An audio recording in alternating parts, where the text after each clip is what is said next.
शुक्रवार की शाम इवनिंग लाइव शो के साथ हाजिर हैं हम। मैं हूं मुक्ता। मैं हूं तरुण बजाज। नमस्कार।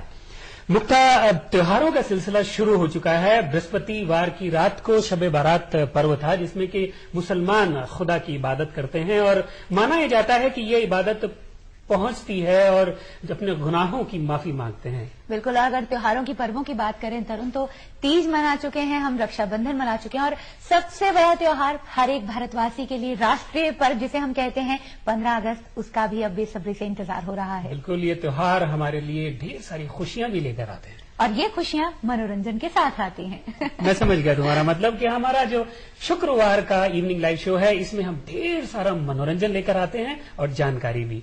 आज मनोरंजन का सिलसिला मुक्ता बिल्कुल शुरू करेंगे। शुक्रवार है, न्यू रिलीजेस की हम बात करते हैं।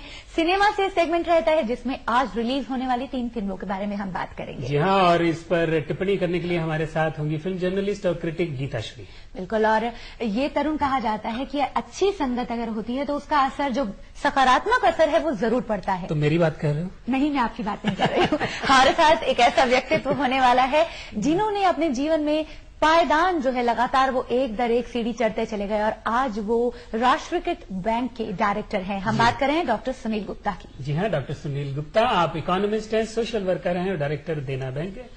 आपसे करेंगे मुलाकात, लेकिन कल पल्स पोलियो रविवार है, इसलिए पल्स पोलियो की भी हम बात करेंगे।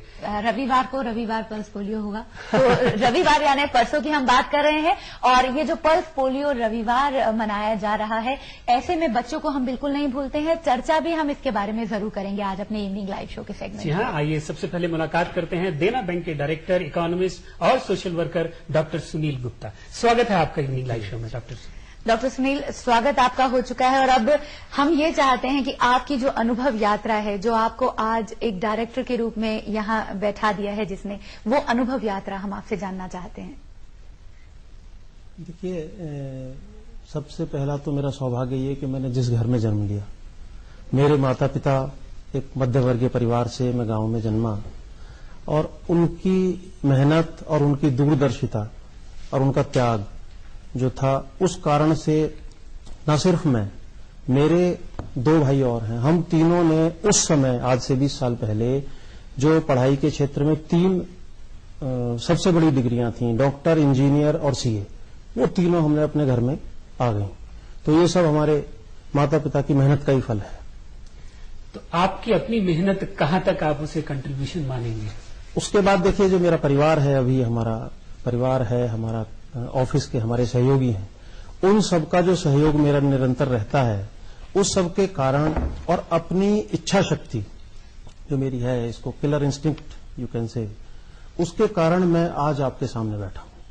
इच्छा शक्ति की जब हम बात करते हैं डॉक्टर सुनील, आज के दौर में जब लगातार प्रतियोगिताएं हैं, तनाव है, आगे बढ़ने की चाहत है, स्ट्रेस लेकर के जो आती है, ऐसे में आपकी अपनी इच्छा शक्ति, जब ऐसी नेगेटिव वेव्स आप तक पहुंचती थी, कुछ ऐसी असफलता भी आपने अपनी जिंदगी में जरूर देखी होगी, ऐसे दौर पर आपकी इच्छा शक्ति कितनी आप पर हावी हुई है? ऐसा कोई दौर आया जिसमें आपको लगा हो कि मैं इस बात से और आगे बढ़ जाऊंगा? तो ऐसी कौन सी बात थी जिसने आपको मोटिवेट किया? देखिए, सबसे बड़ी मोटिवेशन तो थी कि हमको ये लगता था कि अगर हम नहीं पढ़ पाए तो आगे नहीं बढ़ पाएंगे। पढ़ाई सफलता की कुंजी है, ये हमने शुरू से सीखा है, हमारे माता पिता ने हमको यही सिखाया, समाज में भी यही सिखाया। तो पढ़ाई का एक बहुत बड़ा रोल हर किसी भी इंसान के जीवन में होता है। हमने पढ़ाई करी, हमें सफलता मिली, उसी से ही हम सीढ़ी दर सीढ़ी आगे बढ़ते चले गए। सुनील गुप्ता, अब आगे और कौन सी सीढ़ी देख रहे हैं? देखिए, सीढ़ी तो समाज सेवा की बात करें या एक बात बहुत जरूरी है कि शिक्षा के क्षेत्र में जो कुछ प्रेजेंट गवर्नमेंट कर रही है या बहुत कुछ करने की जरूरत है, मैं एजुकेशन लाइन से होने के नाते, मैं एक एजुकेशन एकेडमिक इंक्लिनेशन मेरी रहती है, उस नाते से मेरा हमेशा ये मन होता है कि मैं शिक्षा के क्षेत्र में जितना ज्यादा अपना कंट्रीब्यूशन कर सकूं वो मैं करूं। आप लिखते भी हैं सुनील जी, आपके बहुत से आर्टिकल्स अखबारों में छपते रहे हैं, सोशल वेलफेयर की तरफ भी आपका रुझान है। तो जब इन दोनों को सामंजस्य बैठता है, आपके लेखन का और समाज सुधार के प्रति आपकी रुचि का, तो क्या निकल करके आता है फिर? देखिए, जब भी मैं कोई आर्टिकल लिखता हूं किसी भी न्यूज़पेपर के लिए या कोई बुक लिखता हूं, उस आर्टिकल में लिखने से पहले और लिखते समय भी मेरे मन में सिर्फ एक बात होती है कि इससे समाज के ऊपर क्या फर्क पड़ेगा, समाज को क्या मैं दे पाऊंगा इस आर्टिकल के जरिए, इंफॉर्मेशन में दे रहा हूं या कोई अच्छी सोच दे रहा हूं। ये मेरा एक सोचना होता है। चाहे तो वो बुजुर्गों के लिए कोई स्कीम्स हो, उसके लिए मैंने लिखा है, या फिर कुछ मैंने जो आम जनता के दूरगामी परिणाम उसके निकल सकते हैं, ब्लैक मनी और VDIS के ऊपर भी मैंने आर्टिकल्स लिखे हैं। तो उसमें सरकार अपनी तरफ से कोशिश निरंतर कर रही है कि किस तरीके से ब्लैक मनी को अनर्थ किया जा सकता है। बाकी भी और उसमें सुझाव मैं देता रहता हूं। अब देखिए ये सरकार का काम है किस तरीके से। बिल्कुल ठीक कहा आपने, ये तो सरकार का काम है। लेकिन आप जो है वो बैंक से जुड़े हुए हैं, निदेशक हैं एक नामी बैंक के, तो बैंक से जुड़ी हुई अगर हम आपसे थोड़ी सी जानकारी चाहें तो आपको क्या लगता है कि ऐसी कौन सी स्कीम्स हैं, ऐसी कौन सी फैसिलिटीज हैं जो बैंक्स की जो आम आदमी तक पहुंच नहीं पाती? देखिए सबसे पहली बात तो नेशनलाइज्ड बैंक्स, एक सोच उसमें काम करने वाले लोगों की बहुत चेंज हुआ है पिछले 5-7 सालों में। लोगों के बैंक कर्मियों की सोच में बहुत ज्यादा चेंज आया है। सर्विस देने की एक जो तमन्ना प्राइवेट बैंकों की रहती थी वो अब सरकारी बैंकों में भी आ गई है। लेकिन उसके बावजूद भी बहुत सारी इंफॉर्मेशन ऐसी होती हैं जो आम जनता तक नहीं पहुंच पाती हैं। जैसे कि महिलाओं के लिए जो भी ऋण उपलब्ध कराया जाता है उसमें आधे % की छूट दी जाती है ब्याज में। ये जनरली महिलाओं को पता नहीं होता। तो ये किसी भी कंपनी में या फर्म में जहां 50% से ज्यादा की भागीदारी किसी महिला की है, उस यूनिट को अगर कोई भी लोन दिया जा रहा है तो उसमें वो छूट मिलती है।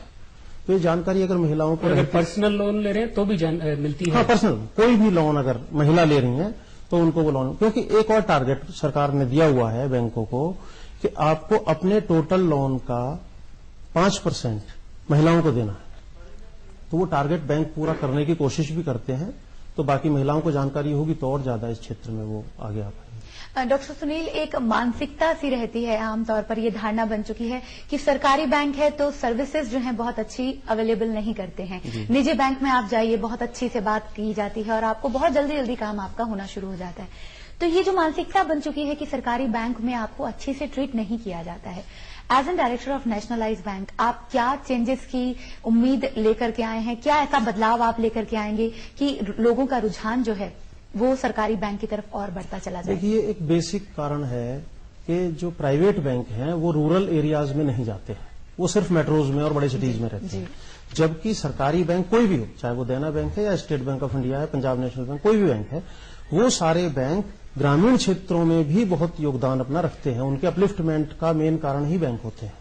तो सरकारी बैंक को यह भी सोचना होता है कि हमें वहां भी सर्विस देनी है। लेकिन आपकी बात सही है कि अगर हमें कंपटीशन करना है प्राइवेट बैंक से तो हमें मेट्रोज में भी अपनी सेवाएं पूरी तरीके से देनी पड़ेगी। तो बेसिकली एटीट्यूडनल चेंज जो है वो आ रहा है और आने की जरूरत भी है। तो अभी चलते चलते और क्या लगता है कि बैंक्स में एटीट्यूडनल चेंज के साथ साथ क्या और चेंजेस होने चाहिए जिससे कि जो नेशनलाइज्ड बैंक्स हैं वो भी जो है सर्विस ओरिएंटेड बैंक सही मायने में माने? सबसे बड़ी तो बात है जो स्कीम्स की मैंने बात करी, या तो एक ही स्कीम मैंने बता पाया, आपके पास समय की शॉर्टेज है। एक तो महिलाओं के लिए है या SMEs के लिए है या माइनॉरिटी सेक्टर के लिए है।